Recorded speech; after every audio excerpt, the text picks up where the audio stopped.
Hello বন্ধুরা, আবারও চলে আসলাম নতুন একটা কাজ নিয়ে।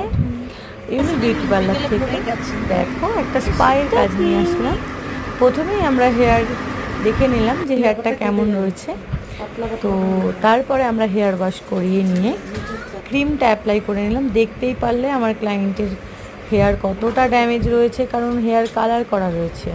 তাও সে আবারও কালার করতে চেয়েছিল, বাট আমি কালার করিনি। আমি বললাম যে কালারটার যেটা রয়েছে সেটা থাকুক, তুমি একটা ট্রিটমেন্ট নিয়ে নাও, তারপরে আস্তে আস্তে সেটাকে কালার কাট করে দেন আবার কালার করে দেবো।